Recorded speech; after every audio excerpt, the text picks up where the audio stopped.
1, 2, 3, 4.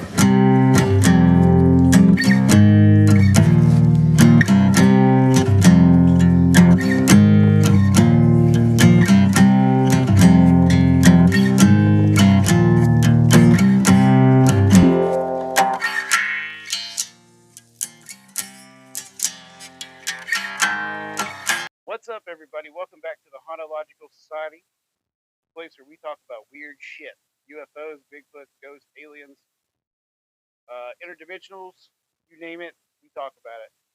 Nothing is too weird. Um, Today, we got a pretty fun episode. We're going to do things a little more lighthearted. Last couple of episodes were a little heavy. I chose a weird subject to start the podcast off with, but I decided we should have a little bit of more fun today and see what's going on. So, anyway, as always, I have my bedmate here with me. Say what's up, Wendy. What's up, guys? There she is. And I say my bedmate because we are currently recording in our bed, our non-professional setup. So, how you doing? Doing great. Good, good. What's going on? Anything new? What's on your mind? Uh, Not a whole lot. Last three episodes. Any thoughts about our deep dive into the Satanic Panic? Um, Not especially. I mean, I know there's a lot of different ways of thinking out there. So I guess it's really just, I mean, how you perceive and want to accept things. Exactly. If you haven't listened to our first three episodes, our podcast started off with a three-parter deep dive into the Satanic Panic of the '80s, and so go check it out. Listen, rate, review. Give us a 5-star rating because we need that for more listeners. Let us know how we're doing. Anything we could do, any kind of suggestions for topics, please let us know. And don't forget, I do have a Facebook page. Haven't gone to the other social media sites yet. We do have a YouTube page that I'm currently working on, um, all under Hauntological Society Podcast. So just find us and check us out. But so today I thought we were going to do a little more lighthearted episode because I feel like since we are a paranormal podcast, we probably should just talk about some ghosts. How you feel about that? I feel great about that. And to kick us off, this is pretty cool. This is our very first email that we've gotten, and it was sent to us. And you can email us to at the hauntological pod. Damn it! Why did I choose such a crazy name for our podcast? A mouth mender there. I know it's like mouth jump mush for me. Okay, the Hauntological Society Podcast at gmail.com. That's the correct address. Send us your emails there. Give us your ghost stories. Send questions. Tell us what's going on. Are you haunted? Do you need help? Maybe we can help you find help. Maybe we can find what's going on. Just hit us up. Let us know what's happening because we want to hear from you. We need stories, and we'll start. I would like to start sharing these stories from our listeners, and hopefully it'll grow. Okay. Anywho, fuck. It's all good. Just go with it. I will. All right, so here's our first email, and it comes from a friend.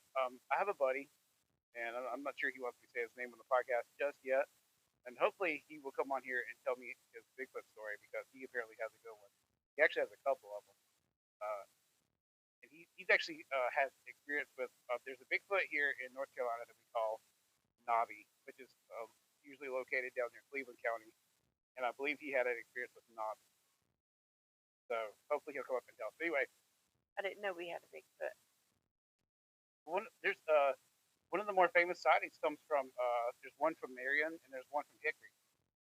The one from I think one from Hickory, the guy's out walking his dog and he sees a Bigfoot walking through a field, and the one from Marion is that's how that one goes. You sure it ain't Stack Squatch? I wish that spot is pretty cool. But no, the guy from Marion, he actually got quite a bit of notoriety because he gave this crazy story about seeing a Bigfoot with long hair, and he like kind of yelled at it, and it sort of ran away. But yeah, so maybe we'll talk about those one day.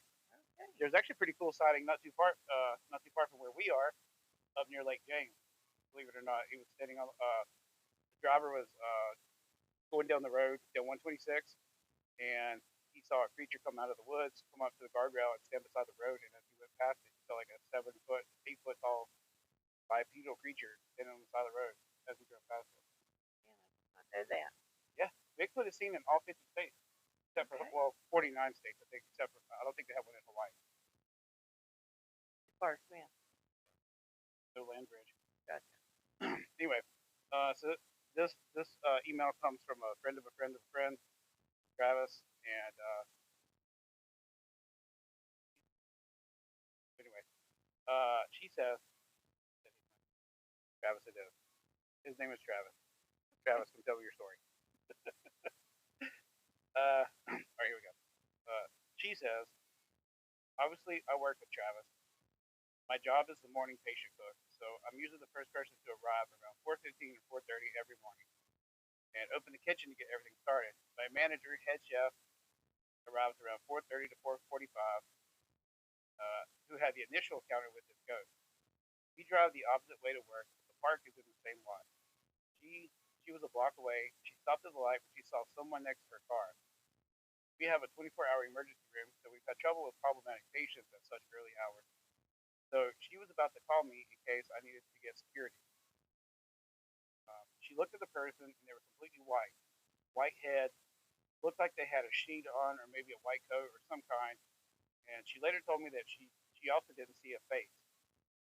This was all in a few seconds before the light turned green and the person disappeared. She drove the next block to our parking, but didn't see anyone or anything anywhere the entire time. When she parked, she looked in her rearview mirror and saw the same white head and shoulders behind a fence across the street. An impossible place for her to have not seen if it was a person. Someone so shockingly awesome. When she got out of the car, she said that the figure darted in an inhuman way. Then it was gone again. Had not disappointed. Oh, sorry. Then it was gone again, but it had disappeared. She didn't see anything else while coming inside. She came in and immediately told me, and after I said, "Chef, you just saw a fucking ghost." The entire interior lighting flickered, despite several being on different breakers in the hospital. I went outside and looked and saw nothing. For the next week, I was determined to at least keep my eye out, but I really wanted to see if it was so hard to capture something like this on camera. I started getting up even earlier to drive around the hospital recording, coming from different routes at different times. With no luck, I wondered if me obviously videoing it could be a problem. So one morning, I decided to just walk in normally at my normal time with my phone down and in my pocket. Mind you, I'm a believer but also a heavy skeptic, and I understand a lot of creepy things can be rationally explained. I had more than one occasion where I thought I saw it, but it was one of the traffic signs, a pile of snow, or just some weird lighting. Uh, so when I walked in regularly, I saw a white figure standing at the end of the block, next to the traffic light. It was white, round head, white shoulders, white, while the bottom half was invisible. The figure was squared off, looking at me, but I could see no definitive facial features. I took my phone out, couldn't unlock it for 1 second, got it open, and then it had disappeared. I was terrified. Took a video of the rest of my walk-in just in case it appeared behind me, but it did not. A day or two later, I used the same method and got a video, but not of the best quality, with my iPhone trying to pick up a translucent figure a block away at 4:30 in the morning. I started recording, captured the figure, but my phone zoomed out and would not go back in. If you take the frame, slowed down and zoomed in, and where the figure had been standing, you could see no one there and no way for them to have vanished so suddenly. That was the last time myself or any other of the early morning staff members saw it, and we would like to believe they have moved on. The hospital itself is very old with several blocks of medical buildings, including the original hospital that now serves as our site, and a rather large cemetery behind the park. That's kind of interesting. There are plenty of phenomena that range from creepy to terrifying at such a workplace, but I grew up moving around a lot and experiencing different kinds of hauntings in houses, properties, objects, etc. I understand the respect and certain degree of knowledge necessary to deal with them, and it's one of the reasons I really love my job. It's both humbling and a very respectful job taking care and feeding patients in the hospital, while also having to recognize why some of these people are here. I could be serving someone their last meal, then have to deal with their ghost at 4 a.m. clock in and continue cooking the next day. And she goes, let's say, if you're interested in using stories, or if you like something else, feel free to use it on the podcast or ask me any questions. I'll go through and send you the videos in another email for your own personal viewing. And pardon the foul language and terrible cameraman quality. Which, yes, please send me those videos and or photos. I'll take every bit of it. I was gonna say, do we have that video? As of right now, she has not sent it back, but I'm hoping that she'll send those to us, and maybe she'll let us share it. I can put those up on the YouTube. So I'm gonna reach out again and see if we can get those together. But what do you think about that encounter? That's very interesting. Especially considering it was saw a block away, and then even as they got closer. So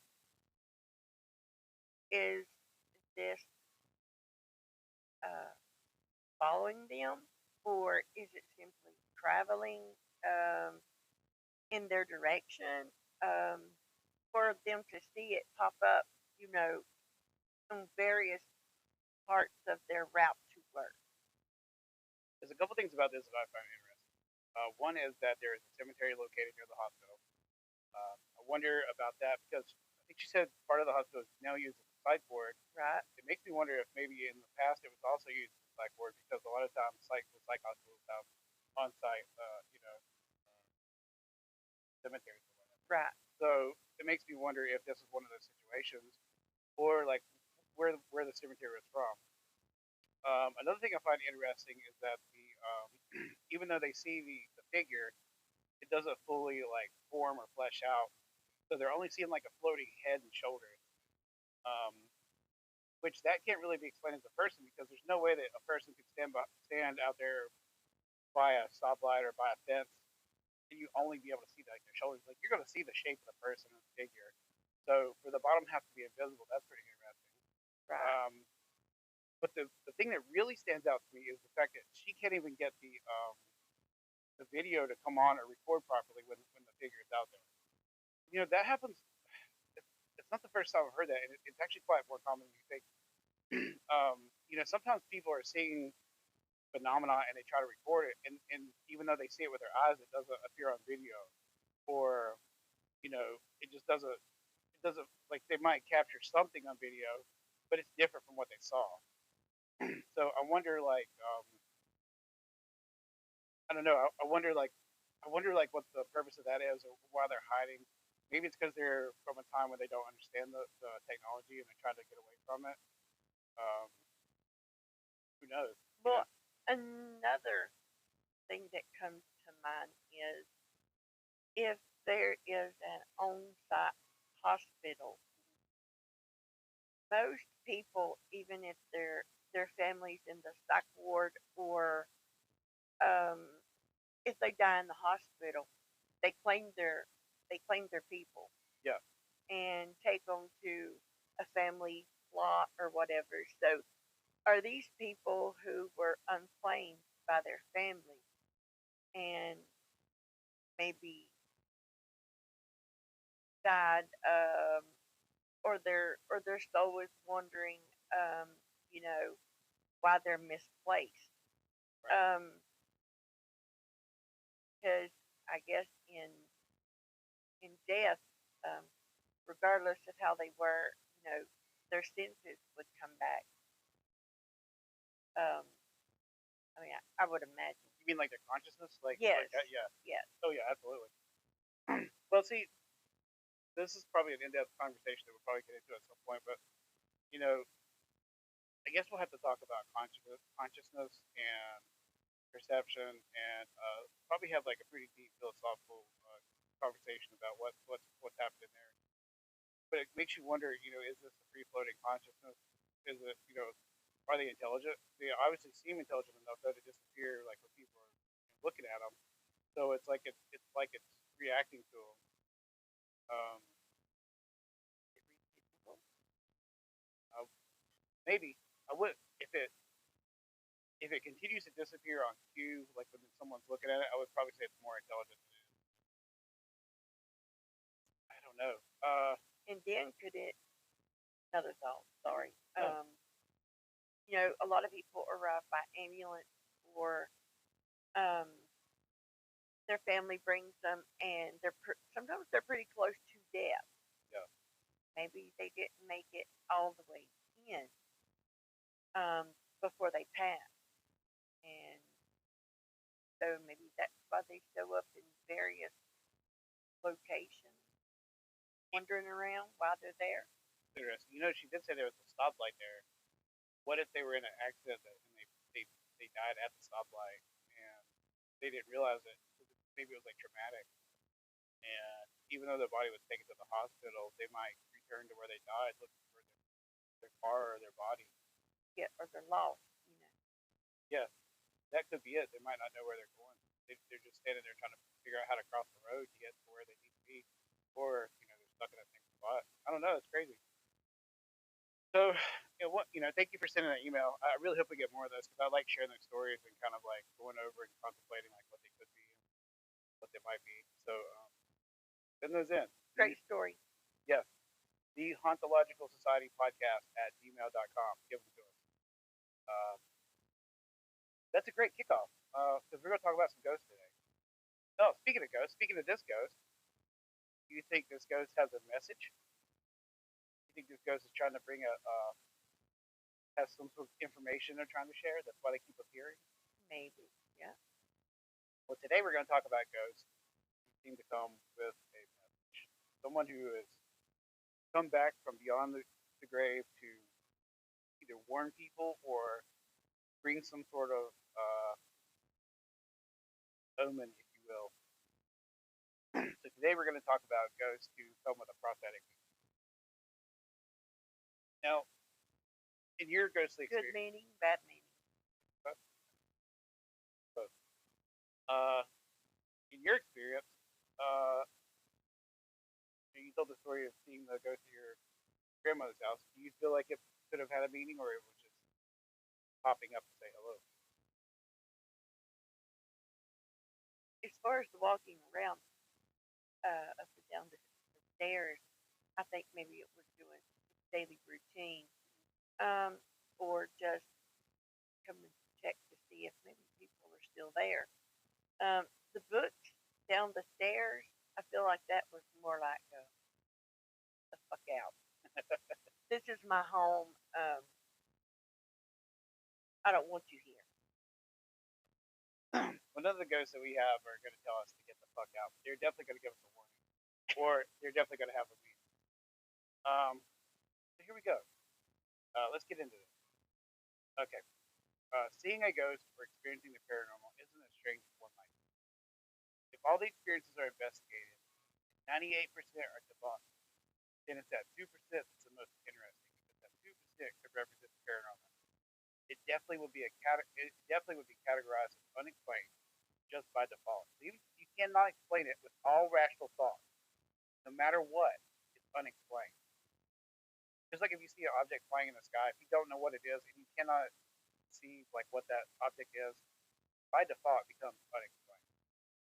But it's that 2% that we cannot explain that I'm always interested in. Because what is it that's causing this to happen? What is this that we're seeing? It's that 2% that you go to somebody and say, even if you're skeptic, you say, explain this because no one else can. Right.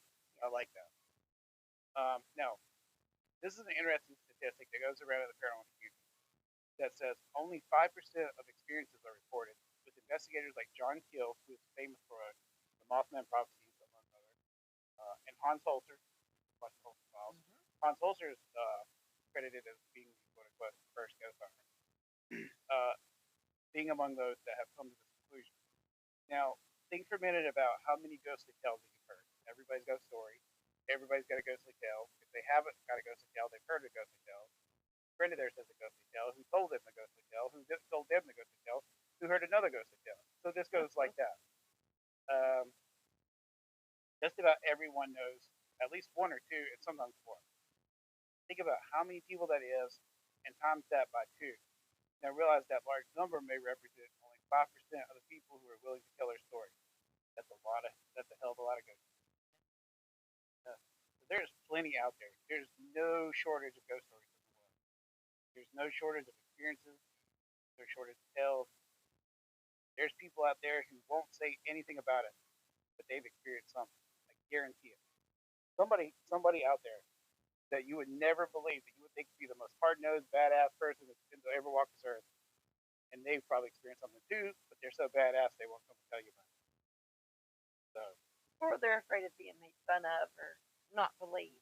well, that's the big thing. There's a stigma of like always like being ridiculed or made fun of, and I really hope that one day we can change that. Which I think more recently that narrative has changed, and I know it's changed in the UFO world. Things are changing. I'm hoping it changes with the paranormal itself, even speaking about ghosts, because there's something going on. So don't be afraid to tell your tale. Don't be afraid to share your tales. Send your emails to the haunted podcast. Not the particle. God damn it. The Haunted Society. Damn it, I even said it wrong again. The Hauntological Society Podcast at gmail.com. Damn. Anyway, when most spirits. We gotta get back on track. No, I'm glad. We're gonna have a few laughs today. So when most spirits appear, they may be returning to joy. They may be returning to a joy. My mouth is mushed. Slow down. Be a little hyper there. Uh, when most spirits appear, they may be returning to a joy, a home that meant so much to them in life. Maybe they're connected to a place because they met a traumatic demise and that's why. Or they could just be walking some stairs for eternity in the form of a residual haunting. For those of you who don't know, a residual haunting is the impression of an energy that doesn't contain intelligence. So if you pass them on the stairs, they won't react to you. They will continue on forever, repeating the same motion. Which is pretty sad still. Well, it's more like An imprint, I know, Yeah. but it would still be sad stuck doing that same act on a loop. well, so I don't think they're aware that it's happening. I think it's more just a physical impression of what their energy was. Like if you lay on the bed and then get up and that impression stays in the bed, Right. that Yes. that impression is the residual of you laying in the bed. Okay. Because they don't react. It's like they don't have a consciousness. So I don't believe that they actually do. So if someone sees their grandmother walking the steps every day, she probably walks the steps 5, 10, 15 times a day, and her energy is so prevalent in that area that you're still going to see her walking the steps even when she's not there. So she won't. I don't think she's suffering. It's not like a purgatory or nothing. I think it's just her impression of her taking that push together.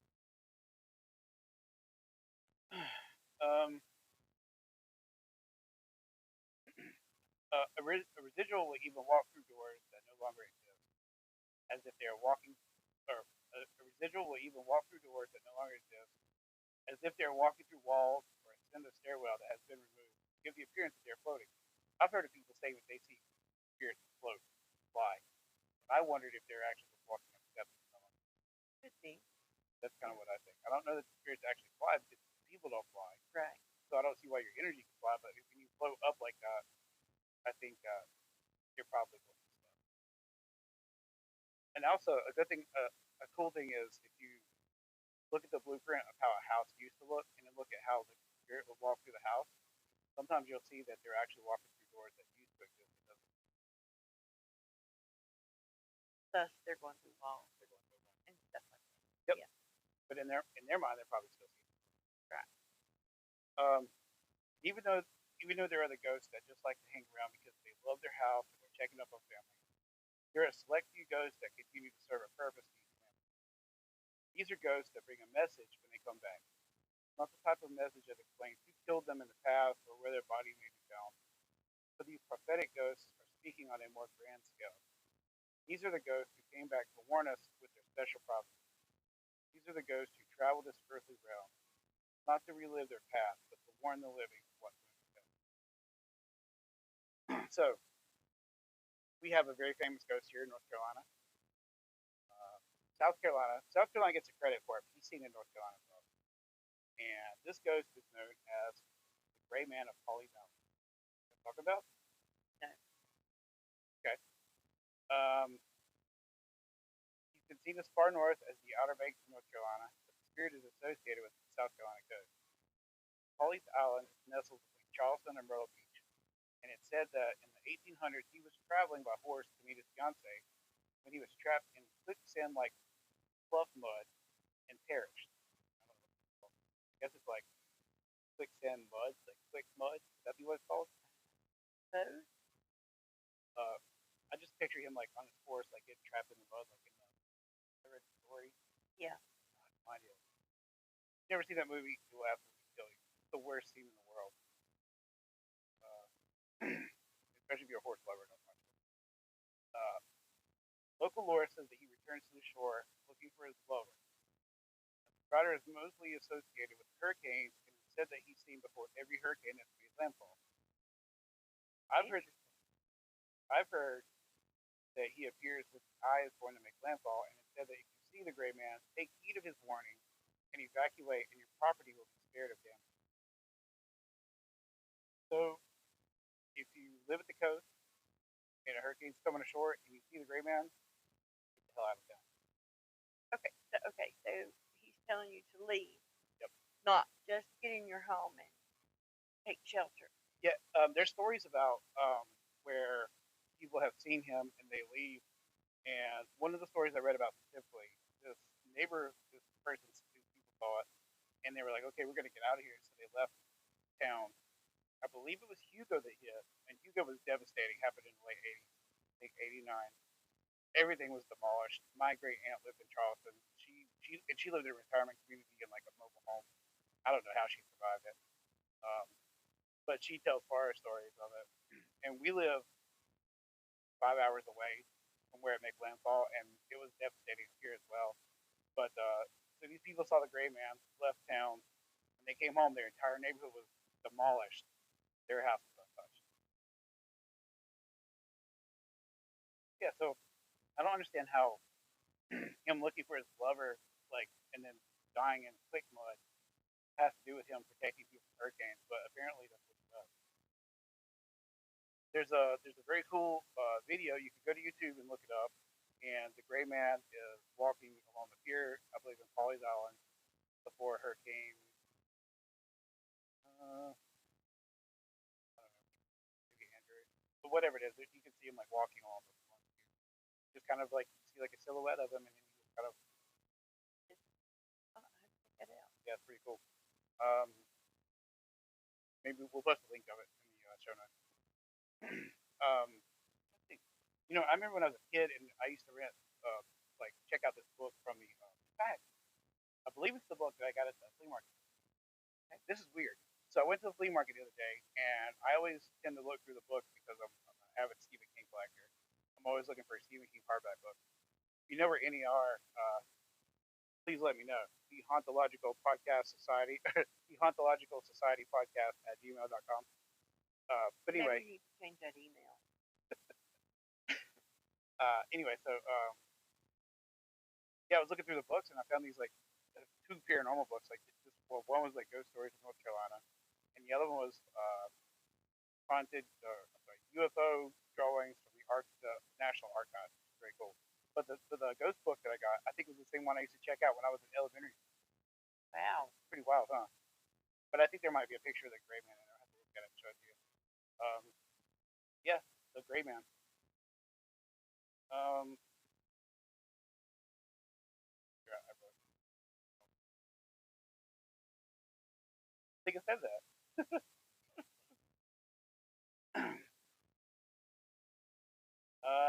So next one is this one's pretty shitty. This is the ghost of Galveston's 1900s hurricane. They kind of come and do the same thing. They warn of hurricanes coming ashore in the Gulf of Mexico. Uh, they're especially along the Galveston, Austin, Texas area. Um, Back in the early 1900s, one of the worst natural catastrophes that ever hit the U.S. landed in Galveston, Texas. And at that time, they didn't name the storm, so it's actually just called the Hurricane of 1900 in Galveston, Texas.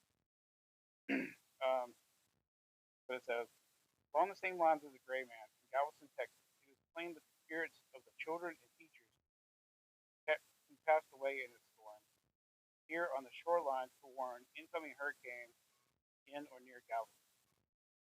Uh, Galveston hurricane was considered to be the largest natural catastrophe in U.S. history, killing between 6,000 and 12,000 people. One of the most prominent places that was hit there was St. Mary's. Was like I think a Catholic school that had nuns there. There were 90 children and 10 nuns were killed in the storm. These are the figures that are said to be hanging around Galveston and even haunting a local Walmart. Now, they're not just seen along the shore like when hurricanes come around. They're seen like throughout the year, but they also prominently show up when hurricanes come back because they want to protect people from getting devastated like they do. There's a harrowing tale of people of teachers trying to save children. Place is flooded. I guess the storm surge is horrible, and nuns and children are hanging on trees trying to survive the storm. Fortunately, they perish, but they come back to try to like make sure that everybody's taken care of. I think the fact that the Walmart is haunted is kind of interesting because I think it's on or near the property where the school used to stand. So if people go shop at that Walmart in Galveston, big witness paranormal activity with employees and customers as well. At Walmart.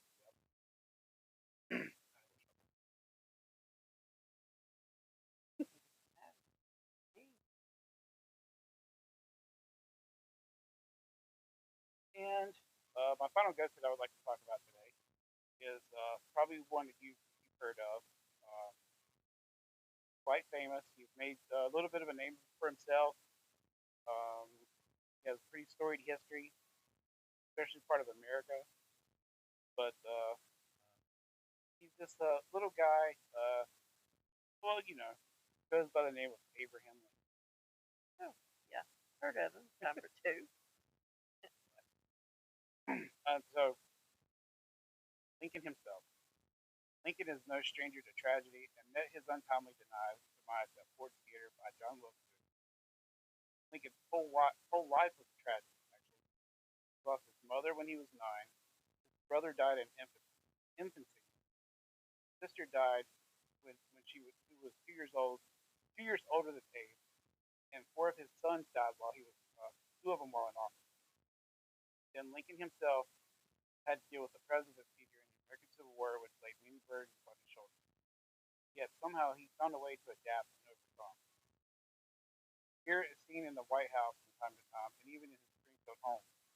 Most notably, Lincoln is said to appear in the title of National Tragedy. Uh, this is one of my favorite stories of Lincoln ghost that I've ever heard. But once, when Winston Churchill was staying at the White House to discuss the plans of World War II, he witnessed Lincoln's ghost for himself. Now, Churchill was coming into his room from a shower, naked, and saw Lincoln standing by the fireplace. Apparently, he was just like gazing into the fire and with his hands behind his back, as if he's like in deep thought. There's a lot of like pictures of Lincoln kind of in his pose. It's sort of how I picture Lincoln just standing there, thinking about what he's going to do or how he's going to tend to the country. And Churchill comes in, probably got his like stogie in his mouth, and looks up and he sees Lincoln standing there. Startled, he looks up and says, "Good evening, Mr. President. You seem to have me at your privilege." Classic Winston Churchill line. But that's not the only dignitary that Lincoln has appeared to. He also appeared to the Queen Wilhelmina of the Netherlands as well. Okay. Here in America. The Okay. White House. Okay. Yes. Lincoln hangs around the White House. They have those famous Lincoln bedrooms, which they still use. I think it is actually reserved for foreign dignitaries But to stay probably with why the. they see him. Yeah. I would actually think it's cool to see. I mean, Yeah. That's awesome. but Lincoln especially, he can like chill, walk around, and what if he still got his top hat? Oh yeah. You know, You never see him without it. I saw that top hat, his real top hat, same one he was wearing the day he was shot at. It was really cool. They had like a huge Lincoln like symposium. It was the anniversary of his like Gettysburg Address, so they had huge displays of like Lincoln's memorabilia and things about his life, and it was all over DC everywhere. And I saw his hat that he was wearing the day he was shot. I saw stuff that he was like writing. It was pretty cool, but the hat stood out the most. To me. It was neat. That's what I think of when I think of like huge stove pipe hat. Yeah, that's one of his like trademarks, I think. Definitely, and it just made him seem so much larger because he was already a tall guy, even for that time, over 6 feet tall. So Awesome dude. I heard that people even see if we may even see John Wilkes Booth. At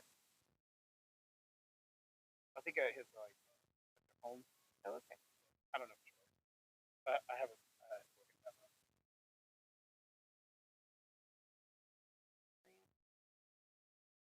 Yeah, Fran told me that. Fran told me that. Fran told me. Not Fran told me. But even though it's easy to be startled by seeing an unexpected event, sometimes they come with a message and a purpose. So I think the whole thing to take away from this whole thing is that even though you might see a spirit, sometimes they might startle you. Sometimes you might startle them. A lot of times they just have something to say, um, and best to try to figure out what they're saying, and perhaps you can use their spirit. Because if a spirit comes back with a message, probably best.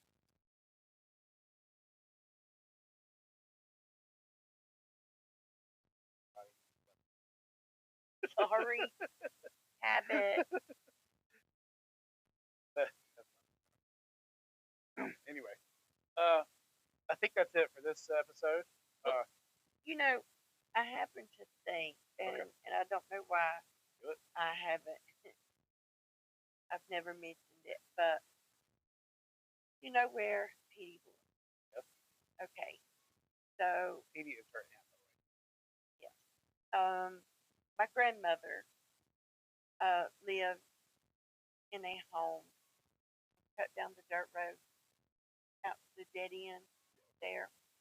Um, one night, my uncle Jeff was driving with my grandmother, me, and my cousin Joy.